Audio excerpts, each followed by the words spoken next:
lost something.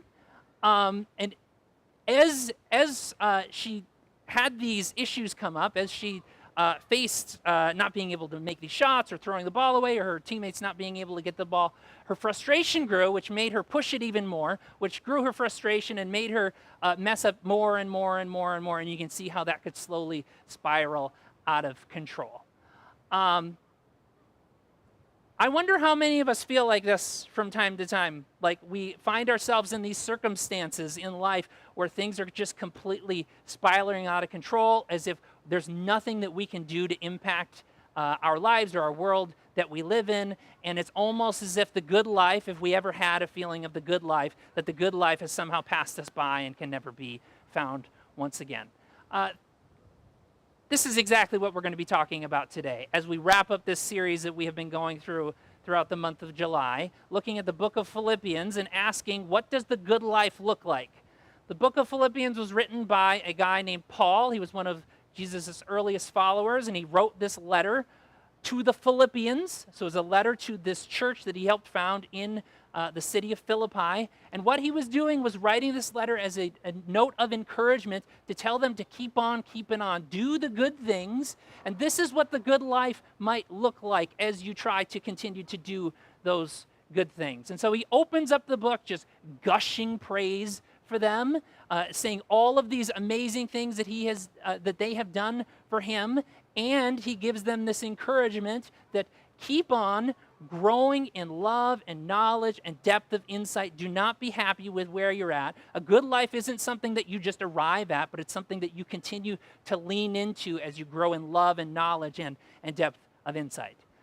Then the next week we covered chapter 2, where he lays out what Jesus shows us as an example of what the good life can look like. This is where we brought up the word kenosis. Kenosis is like self-emptying, rather than like holding everything for ourselves and saying we're so privileged, we have all of these gifts and abilities. That kenosis, as we see in the life and teachings of Jesus, is a self-emptying, and a good life looks like willingly giving up our own privileges in order. They're as good as Scubalon. These chips are worth nothing compared to a life that continues to lean into and looking like a life in a world that prioritizes the things that Jesus would want us to prioritize. So finally today, we turn to the final chapter. Paul is wrapping up his letter, saying his final greetings and final encouragements. And as he does so, he kind of lays out, what does a good life look like? What are the circumstances that we can expect a good life to kind of fit within? And it doesn't exactly fit with what I'm going to break it down once we get to the end of it. So Philippians 4, 1 through 14. So then, my brothers and sisters, dear friends whom I long to see, my joy and crown, stand in the Lord in this way, my dear friends. I appeal to Euodia and to Syntyche to agree in the Lord. Yes, I say also to you, true companion, help them. They have struggled together in gospel ministry along with me, and Clement and my other co-workers whose names are in the book of life. Rejoice in the Lord always. Again, I say rejoice. Again, we're reading somebody else's mail. That's okay. Let everyone see your gentleness. The Lord is near. Do not be anxious about anything. Instead, in every situation, through prayer and petition with thanksgiving, tell your requests to God, and the peace of God that surpasses all understanding will guard your hearts and minds in Christ Jesus. Finally, brothers and sisters, whatever is true, whatever is worthy of respect, whatever is just, whatever is pure, whatever is lovely, whatever is commendable, if something is excellent or praiseworthy, think about these things. And what you learned and received and heard and saw in me, do these things, and the God of peace will be with you. I have great joy in the Lord, because now at last you have again expressed your concern for me. Now I know you were concerned before, but had no opportunity to do anything. I am saying this because I am in need, for I have learned to be content in any circumstance. I have experienced times of need and times of abundance. In any and every circumstance, I have learned the secret of contentment. Whether I go satisfied or hungry, have plenty or nothing, I am able to do all things through the one who strengthens me. Nevertheless, you did well to share with me in my trouble. Whether you have grown up in church, whether you have a deep knowledge of the Bible or not, it is very likely that you have heard at least one of the verses that I just read. One of the last two verses that I just read. Philippians 4:13. The translation that I just read said, I am able to do all things through the one who strengthens me. You may have heard a translation that sounds more like this. I can do all things through Christ who strengthens me. Does this sound familiar to folks? Sometimes it's shortened even, cut in half, and is just, I can do all things. You've probably seen this in a lot of places outside of church too. Steph Curry, any NBA fans? Steph Curry? Steph Curry has a signature Under Armour shoe. On Steph Curry's shoes, it says, I can do all things. Just cuts it off there. Anybody have a tattoo of this? Or know somebody who have a tattoo of this? This is like one of the most popular tattoos. We have all these tattoos in our group. Nobody has this tattoo? You probably know somebody who has this tattoo. Someone does. Lots of people have this tattoo. I would venture to guess this is one of the most popular tattoos. Okay? I did an Etsy search this week of I can do all things. Thousands of different things that you can get with I can do all things on them. I made a list of some of the things you can buy with this. You can get a pennant. You can get wall art. You can get bracelets. You can get necklaces, t-shirts, pens, stickers. You can get watch bands. You can get phone cases. You can get tumblers. You can get candles. I saw one that is like a, for runners, there's like plaques that you can get with hooks on them where you can hang your medals. And it says, I can do all things on it. And the description of the item was inspirational sports quote. Not Philippians 4:13, inspirational sports quote, okay? But this was my favorite one. I found one that was a mug, and this is what the mug reads. I can do all things through a verse taken out of context.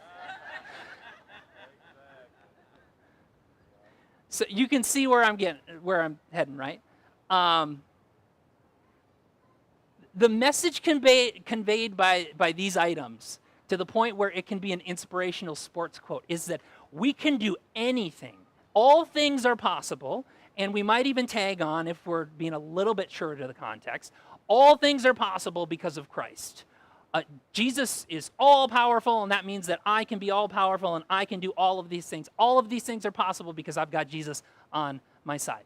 I don't think that is what Paul is saying here. I think that Paul probably would agree that, like, because of Jesus, anything is possible. This is a guy who rose from the dead, right?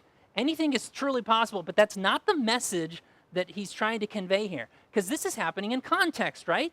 This is one verse that happens in the context of a larger section within a chapter, which is within the context of a larger letter, and this letter is part of an ongoing conversation that Paul is having with the Philippians back and forth, that we don't get that whole conversation, right?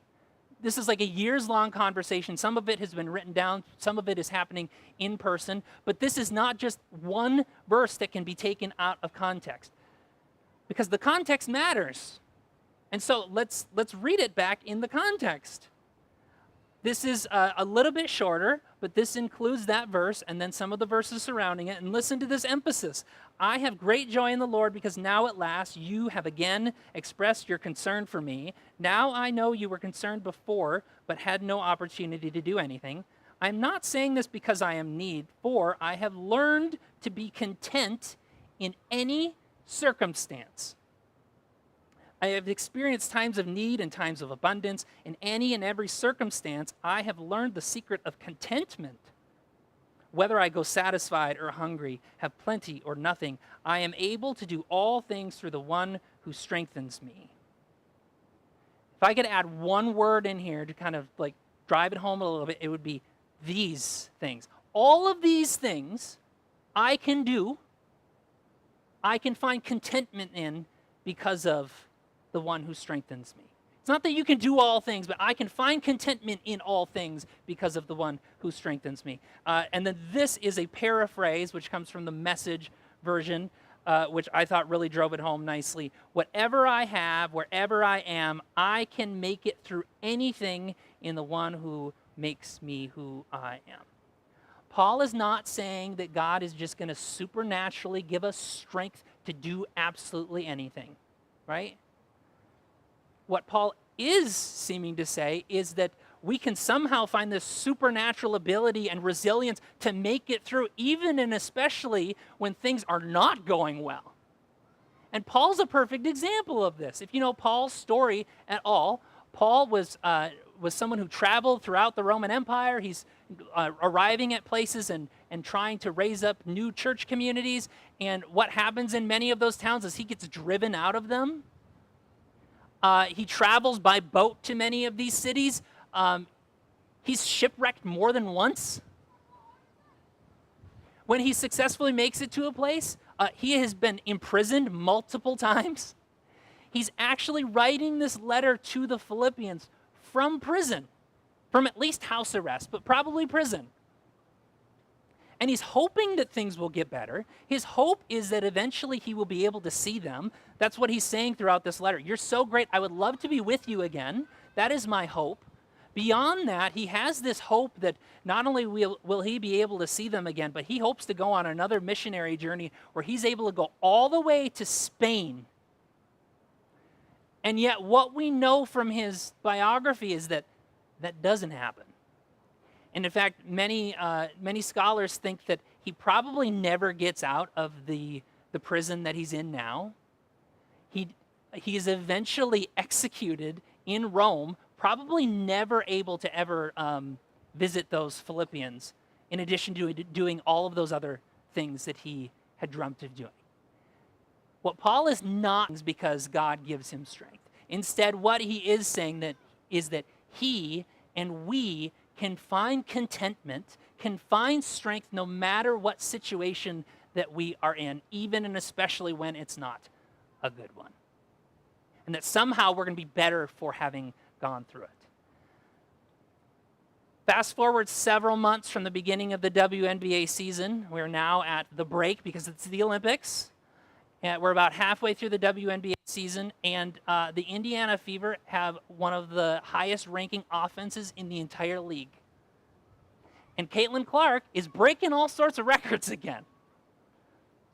Now, I would argue that if she had simply come into the league and everything had gone fine for her, it would not have turned out this way. But instead, she and her team are actually better because of the hard things that they had to go through initially. That they had to build up this confidence, they had to build up this resiliency, they had to build up this camaraderie in order to take the next step to do these amazing things. So as we stand here 2,000 years later after this letter was written, I would say that a life well lived is not merely a life where everything goes right for us. And in fact, a life well lived is one that finds meaning and possibility and fulfillment and contentment, and yet maybe sometimes a little bit of joy, but maybe not, even and especially when things are not going great. Like in those situations where we have a house full of loud kids, where we would love to have a silent home, or if we have a silent home, wishing we had kids there with us.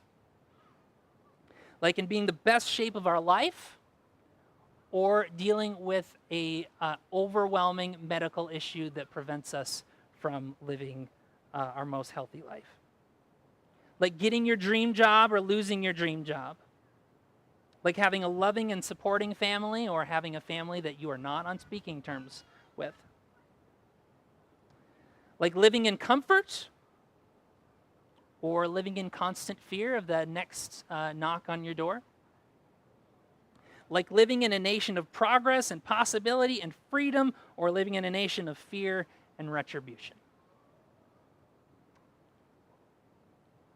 A faith and a life that is based on everything going well because we have God on our side is not very resilient, and in fact, it's quite fragile.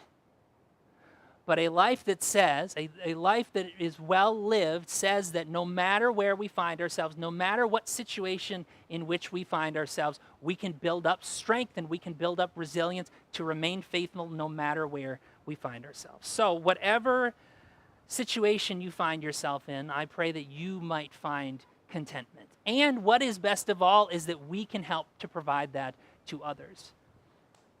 Paul not only praises God, but he ends up wrapping up that whole section. Philippians 4:14, he says, "Nevertheless, you did well to share with me in my trouble." So whatever situation we find ourselves in, hopefully you're able to find contentment, yes, because of the one who strengthens us, but also because of the ones who strengthen us. So may that be so. At this point, we're going to move into a time of communion. This is a retelling of an ancient story.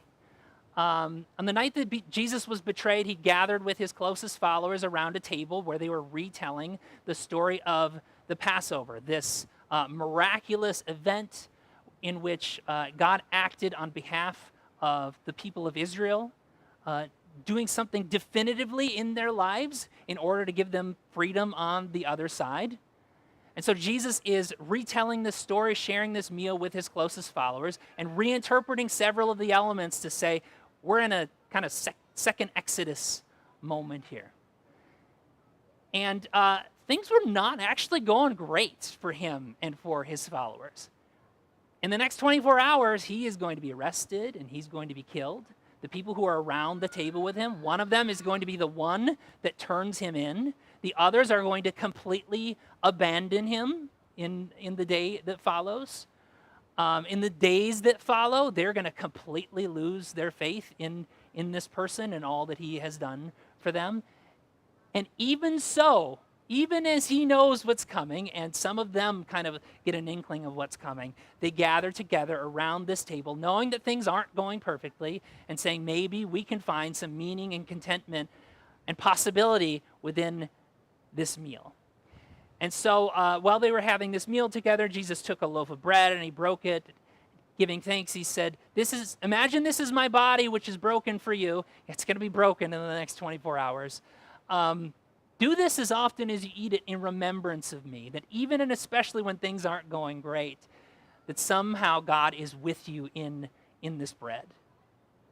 And then after the meal, he took a cup and he poured it out and said, imagine this is my blood, which is poured out for you, the new covenant. Do this as often as you drink this in remembrance of me, even and especially when things are not going to plan. So in just a moment, I will invite you all to come forward to partake in this. We do have just some logistical things. We'll have one serving station out here. We have a plate with gluten-free bread. So if you are gluten-free, you are welcome to participate with the rest of us. You don't have to go to your own station. You'll then take the bread and then dip it in the cup. The cup is grape juice, so if you are in recovery, you are welcome to participate. You don't have to go to a separate station or anything. If you're particularly worried about cross-contamination or germs or fever or something, we do have these single-serving packets that you are welcome to take and use. And then when you're done, you can return to your seats. Everyone is welcome to participate in this. You do not have to be a member of this church. You do not have to have all of your theology figured out. You don't have to be feeling particularly great about the state of the world today. You also don't have to be adults, because the grace of God is for all of us, and the best way to experience the grace of God is to experience it. So will you repeat after me this mystery of faith that is a mystery that even and especially when things are not going well, when we have questions and concerns, is important to say out loud. Christ has died, Christ has risen, and Christ is coming again. We'll have our servers come forward, and then you are welcome to line up and partake.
since Christ is Lord of heaven and earth.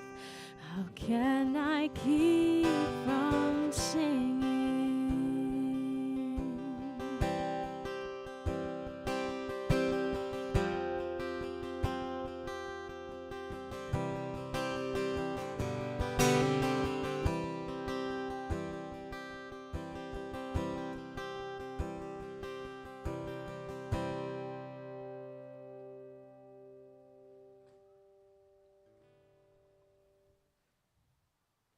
Am I on? Yeah. Okay.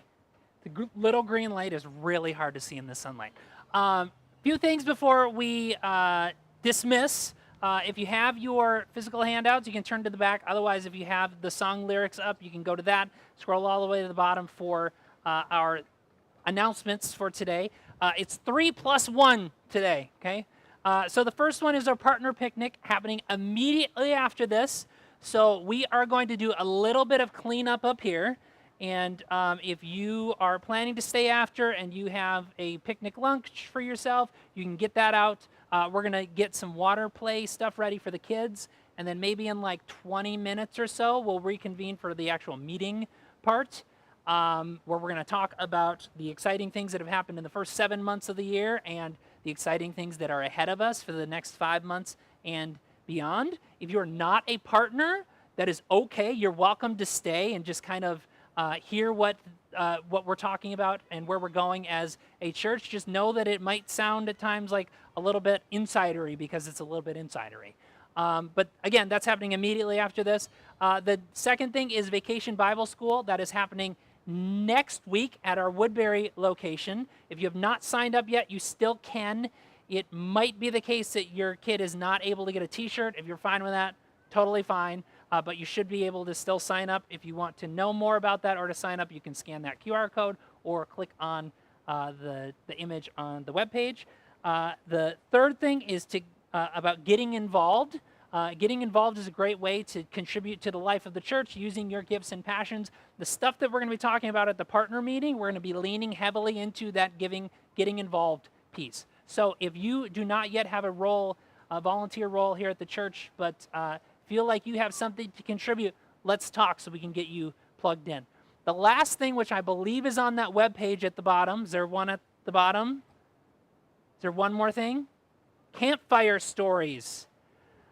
So we start our next series next Sunday called Campfire Stories. If you have been around it all the last few years, this is going to sound familiar because every year we have done what's called Campfire Stories, where we go back to these old stories from the Bible and we rewrite them in such a way where we're not like wanting to take these stories super literally. Instead, we're saying, how would we tell and understand this story if we were gathered around a campfire together, telling it and hearing it and understanding it for the first time. So that is beginning next week. It's going to run through the end of August, first week of September. It's super fun. Next week, we're going to be talking about Genesis 1, creation story. The next week, we're going to be talking about child sacrifice. Woo! We're going to have a week on the book of Revelation in there. Yeah! It's going to be really fun. So hopefully you're able to join us for that. I believe that's it for announcements. So with that, I will have you stand as you're able to receive this blessing. And this, once again, comes directly from the book of Philippians from chapter 1. This is Paul's prayer for the Philippians, but also is a prayer for us as we go. And I pray this, that our love may abound even more and more in knowledge and every kind of insight, so that we can decide what is best and thus be sincere and blameless for the day of Christ, filled with the fruit of righteousness that comes through Jesus Christ, to the glory and praise of God. May that be so. Amen. Let it rise in the dark or the light. Oh, my soul, stand and fight. If you've got a song to sing, let it